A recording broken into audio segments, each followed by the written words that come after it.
All right, welcome guys to another episode of Content and Conversation. I'm Vince Nero, and I'm very excited to be interviewing, flip the script a little bit. You know him as the founder and CEO of Siege Media. I know him as my boss, but Ross Hudgens. Thanks for having me, Vince. Yeah. This is a little weird, I'd say, but this is my worst side, which I'm kind of nervous about. Cool. Hey guys, welcome to another episode of Content and Conversation. My name is Ross Hudgens, and I'm here to introduce. Hey guys, welcome to another episode of Content and Conversation. Fine. Hey guys, welcome to another episode of Content and Conversation. My name is Vince Hudgens. This is Ross Nero. Welcome to another episode of Content and Compensation. Condensation.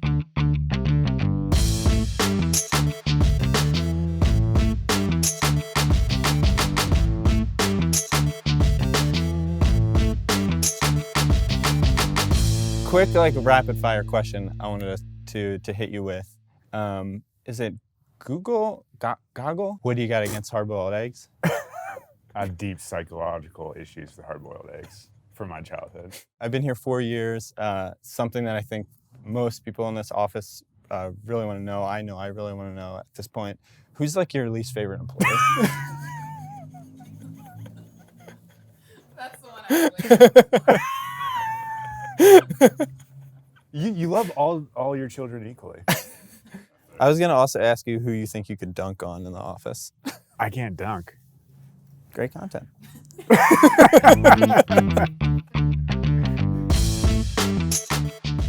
Hey guys, welcome to another episode of Content and Conversation. I'm Vince Nero, Director of Content Marketing here at Siege Media. Really excited to invite Ross Hudgens, the boss, CEO, founder of Siege, switching roles a little bit here. It's a little weird for me. Yeah, it feels weird to be in the other chair. Yeah, it's hot. Sun coming in the window.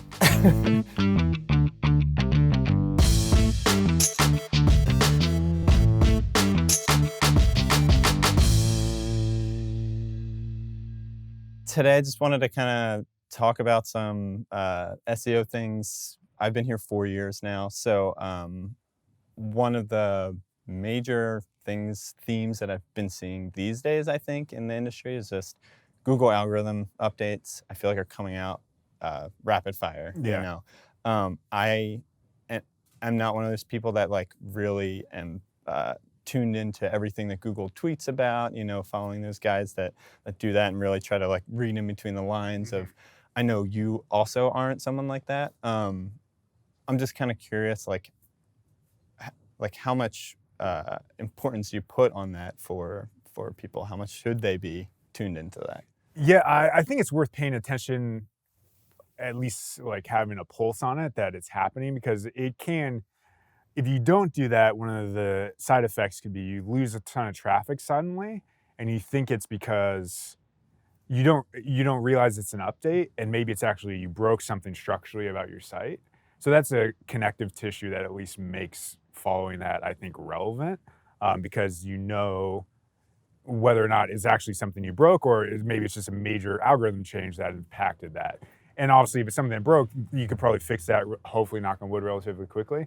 But if it's the update, it's a little less, you can't do that immediately. I think it's still worth touching on if there's a theme that people are saying.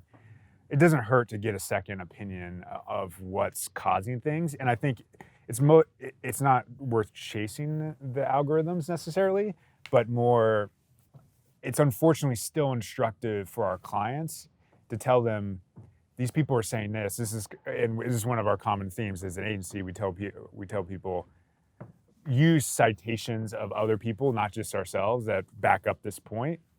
If we see it's a thin content thing, or that's what people are saying, and we've always been preaching that someone else says that too because of this update, and we can point to that, helps us make that argument. But hopefully, if it's just, most point, it's quality focused. That's our focus. Is quality is a moving target that we can just keep moving towards, not just let's fix one small thing. But yeah, I mean, I feel like you are also good at kind of pointing out these guiding principles, I guess, to SEO. when an algorithm change happens, like you said, like there are some things, quality is one of them you mentioned, but like, are there, do you have kind of like a mental checklist that you look at? Like, what's the first thing if you see traffic drop off that you would look at in a site? I mean, I do think it's not necessarily a checklist, but it's weird to say, but like a lot of these sites are just, it's pretty clear on quality standpoint. If we're doing our job, these issues have reared their head previously. And now if we assume Google's continue to move that puck of what quality means, that's kind of what we're chasing against, is maybe a client hasn't gotten there enough. But I do look at Search Engine Land, Search Engine Roundtable. What are people saying? Traffic Think Tank, which is a great group, to see if people have been talking about that at all. I think that's a good checkpoint. But in terms of like diagnosing, like doing a site colon search or things like that, not as much in my specific thought process. I mean, you still do that. It is relevant and instructive to see, if certain articles have lost traffic, Right. let's focus our effort first on the things in terms of prioritization from a quality standpoint, because everyone wants to be a giant brand with an amazing website, but it's a matter of time. Yeah. So that's probably is what saw the hit first, and can we prioritize that time?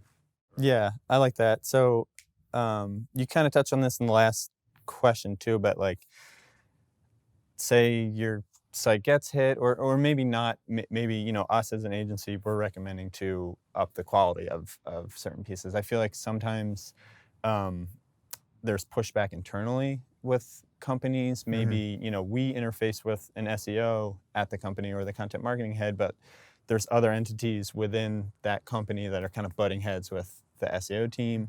Like, how do you recommend, either, you know, as an agency, how do you pitch the importance of SEO, like that sort of thing? Or if for in-house people, how do they kind of make the case to their higher ups that this quality is important?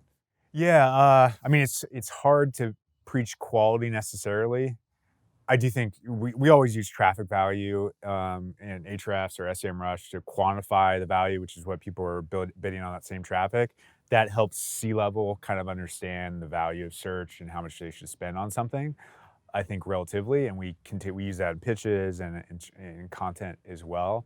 In terms of quality, which is more abstract, I think another philosophy we have is get in front of the problem. All we can do is make these recommendations to clients. They can't always implement them, but we can push hard on it and really push it as hard as we can. And if they don't implement it and then they get hit, that's on them at that juncture. It is, to a degree, our jobs to help them to navigate internally to allow those things to get done. But I think that is kind of one of our guiding ways of thinking about it. Yeah, as long as you're kind of vocal about it and are constantly pushing it, that's hopefully something that will eventually resonate. Yeah, exactly. And then you'll see suddenly, like, they'll come back to you like, oh, you were right about this. And but if it's not confidence inducing when they have a massive hit in traffic, you've never said anything. Right. And we're the SEO, like, that is an issue. I think you have an issue as an SEO if a site had a major hit and you never had a theory, like you didn't have a big quality suggestion before that. Yeah. You're probably doing something wrong, in my opinion. Yeah. Totally. Unless Google just screwed it up, which is possible. Yeah. So, I mean, you mentioned like looking at traffic value as something that you pitch to the higher ups, let's say at the company, or you know, if you're in-house doing that as a good recommendation. Ahrefs, SEMrush both have those traffic values. What about, you know, for clients that are more concerned about links, like how does that fit into, maybe they have a lot of low quality links. Like, how do you quantify something like that? I feel like that's probably a much harder sell. At a basic level, what we do is look at the monthly traffic value for competitors and divide it by number of links they have. So that creates a monthly link value. Say in competitive markets, that's often like 8,000 to 10,000, sometimes higher. That number isn't 8,000, 10,000. But if you multiply it by 24 to create like SEO's long-term game, you get long-term value from this. You create 24-month timeline. That value can be like 8,000 to 10,000. And that's a good way of quantifying the value for clients and just thinking about business value of links in general. It's not the only thing, of course, that props up a site. It's on-page factors, it's quality, it's all that stuff. But that's something we look at for sure. And there is the low quality component where some people their numbers can be lower from the lifetime link value standpoint because they do have a lot of crappy links. So they have high volume. But how you get around that, I think, and we do this in a pitch, is we won't just look at one competitor. We'll look at 4 to 5 people that are doing well. So it's more like the mean rather than just the outlier, because often you don't even want to point to the outlier. Maybe you can't replicate them. But if you see on average, the lifetime link value is 10,000. If one is 3,000, it's probably more likely the reality is probably closer to 10 for clients. Do you find that varies different industries? Are there other industries that maybe links are way more important, or how does that kind of play into it? Yeah, I don't know that it's necessarily less important in other industries. It's more how you go about acquiring them, I think, varies greatly. So the common example I like to point to is if you do the same analysis for Facebook, they get so many links without doing anything manual. Their lifetime link value is like $40. It's an insane number, which they would never do manual link building like we do for a lot of our clients, because just the nature of being a social network means they get links at scale pretty easily. I don't know that from what I've seen, links matter less in certain markets, although there are some areas and queries that maybe it's like Donald Trump news or something like that, where it's more freshness focused and things like that. Yeah. That can vary, but Publications maybe. yeah. But I don't know that it matters. It's that varied as a whole. I mean, it's interesting too. I know at one point you mentioned this to us as an agency, and then like you tweeted this out.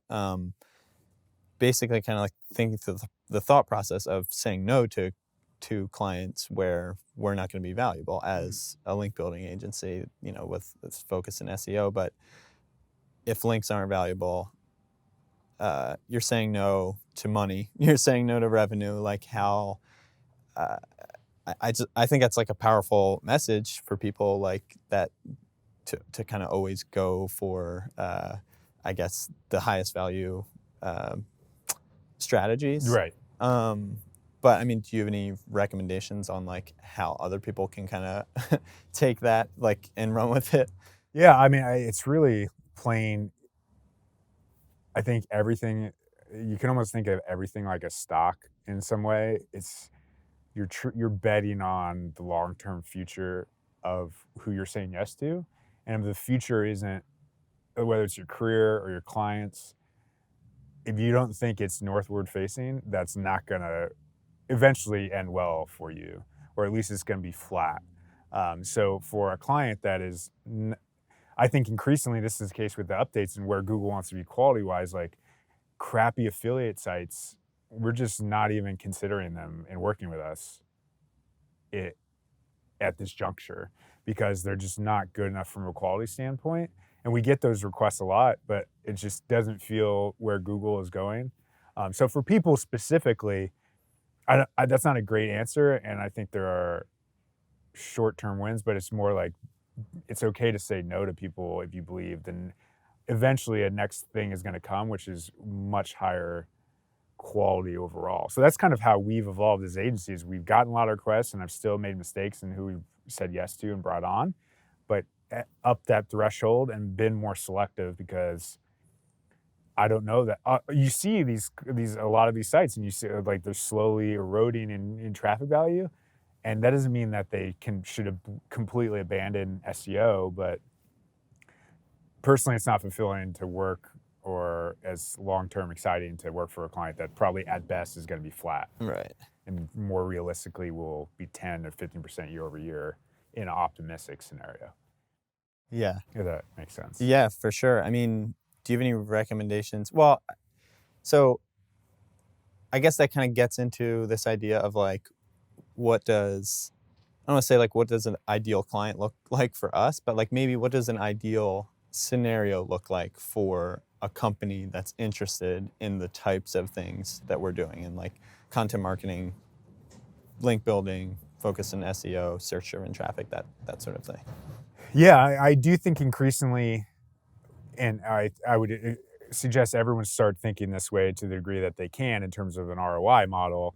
Is we're trying to get away from simply communicating cost per link, only focusing on links. So we've just looked at the model of our clients and the people that grow the most with us and we drive the most value for. And I think it in turn are also not coincidentally the ones that are being rewarded by Google are the ones that have top funnel search volume associated with it and high value topics that we can create an asset for and generate links to.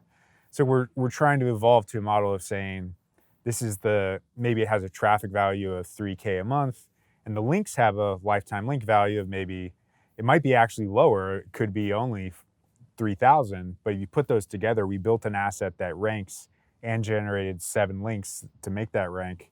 That math is way better, and is going to drive more value for people over time. And I find if someone doesn't have that equation where they're in a market where links are everything, they're not building brand in any way through the top funnel.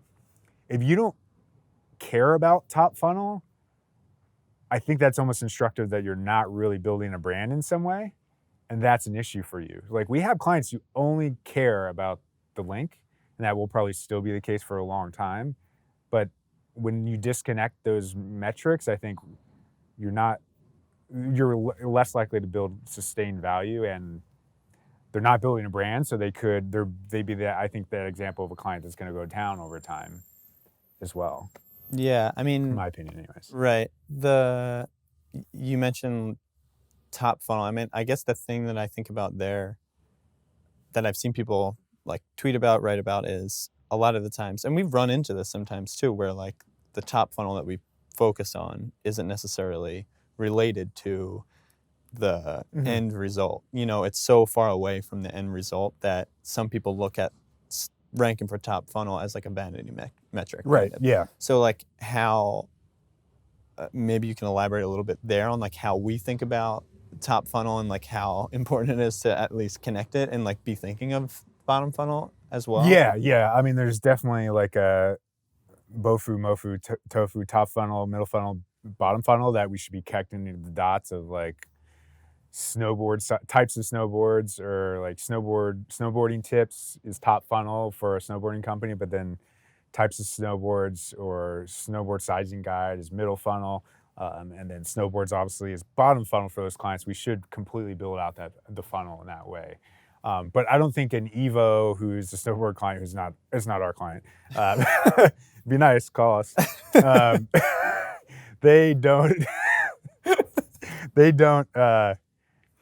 They still see value in the top funnel and care about it. I think it is those real brands. It's not coincidence that those real brands actually do see value in the top funnel. I do think it is fair that there are situations where the client around that top funnel awareness, like not everyone can actually drive any value from top funnel because their positioning is bad, their messaging is bad, maybe they don't hook people into social or email as well. So they're just driving search volume that does nothing for them. Right. But I think a blog that looks the same as the main site, a retargeting campaign that drives them down the funnel, all those things actually will make top funnel not just this siloed thing, which is the scenario you're talking about where it's siloed. Yeah. And those clients, I would agree, it is vanity, but that's not a good thing yet. So don't necessarily think, like the takeaway is don't think about it as a single keyword. Think about it as part of the strategy. So if you're building out a top funnel, try to think about the next steps of where it fits into your brand. For sure. I mean, there's even outlier components of the top funnel awareness, and I think increasingly from a link efficiency model, we passively acquire links at much higher scale for the clients who have that top funnel setup. It's more cost efficient, it drives value, drives lower cost per link over time because of it. All those things connect for sure.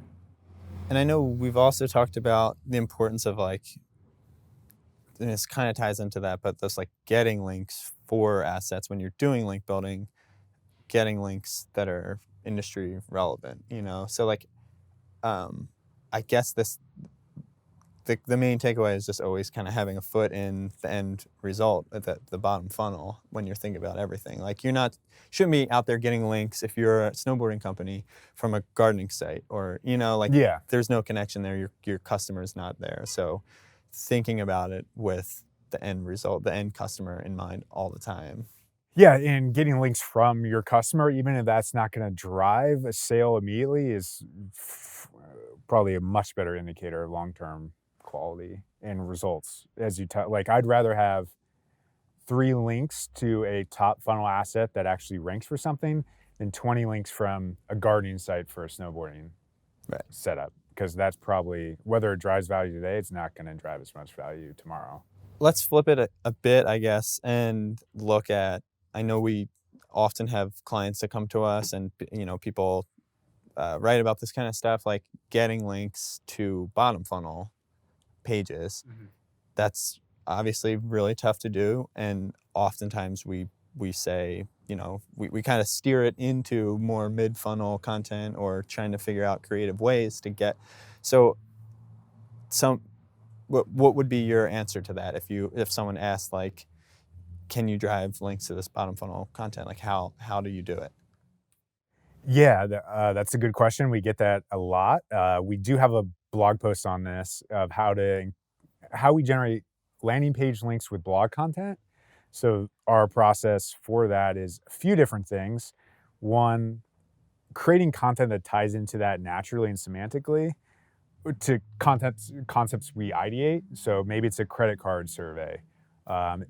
If we ask how people are buying and that client has credit cards page, a percentage of the time we could reach out to the people that cover that survey and ask them to link to a credit card page instead, because that is relevant. It adds value to their users. If they like our content enough, they will do that. So we normally say like 30 to 40%. It depends on the fit and the client. We also lower friction sometimes by suggesting we will write content for people, because we do a lot of visual assets, as you're aware.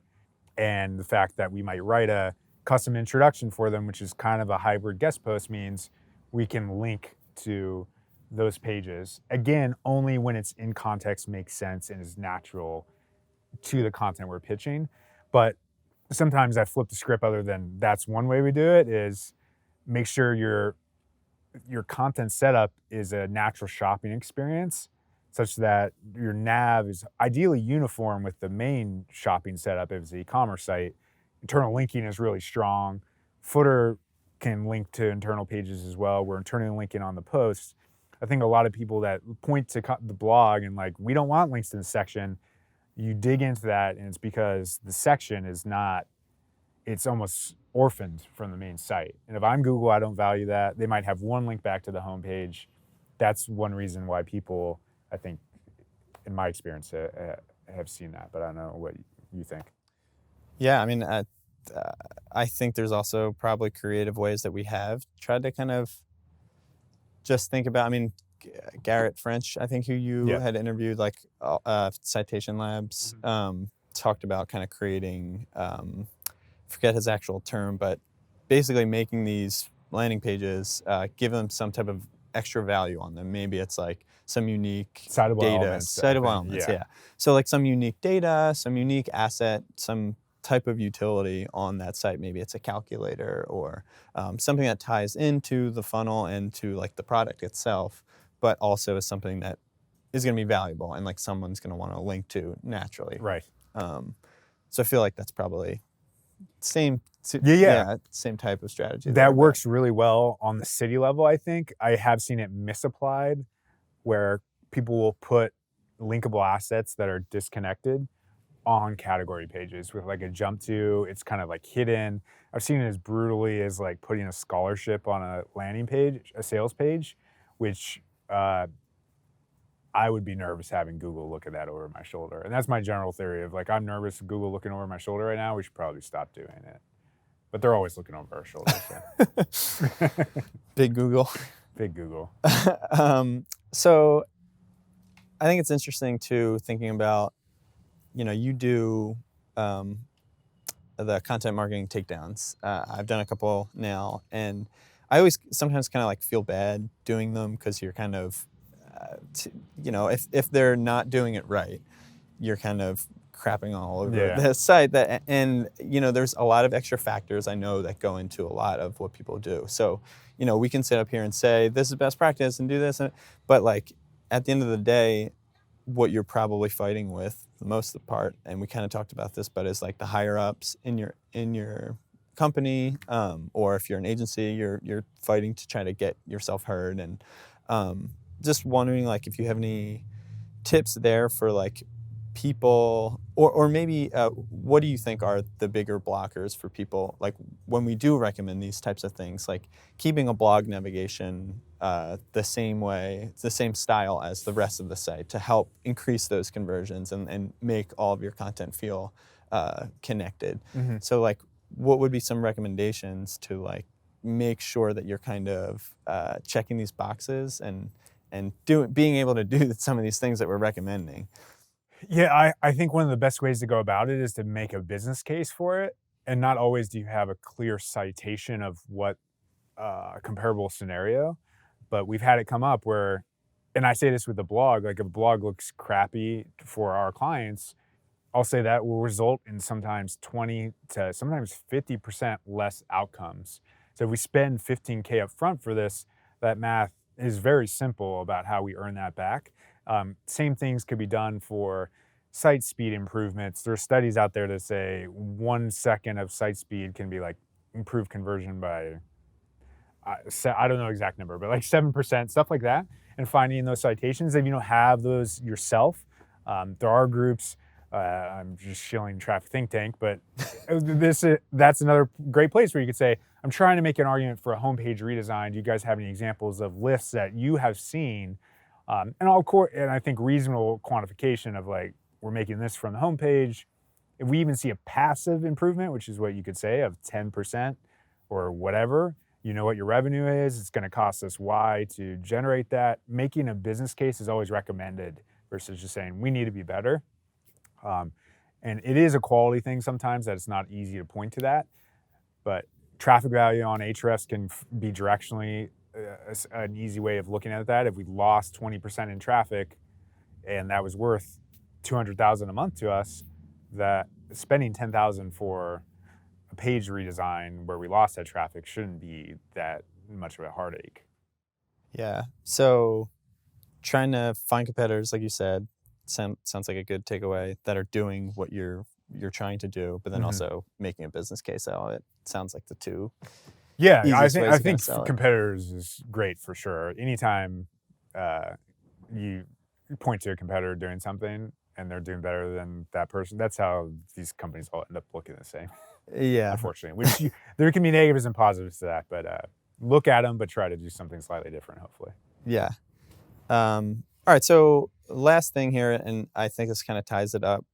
Something I've always kind of thought is really interesting is how kind of open you've been in terms of like sharing tips and tactics that we do. I mean, obviously, like this video is one example of that.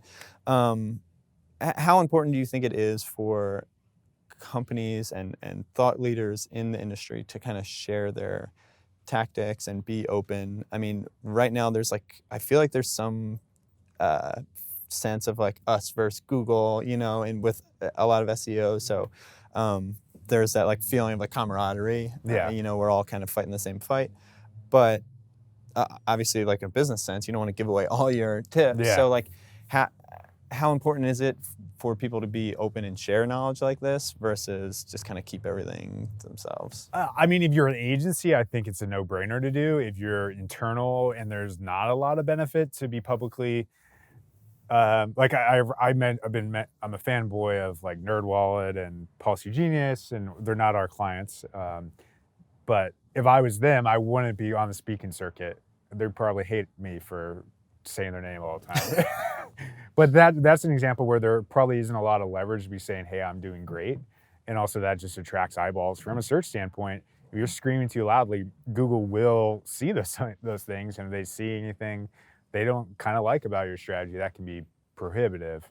For us, and I think a lot of, for content marketing, it's all about execution.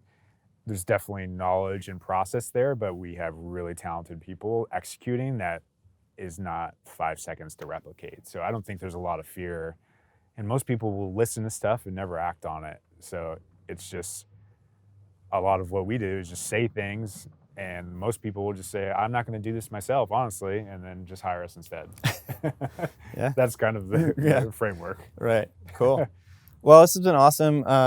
Thanks so much for taking the time to Yeah. answer these questions. If you guys like what you see, please give us a thumbs up, subscribe.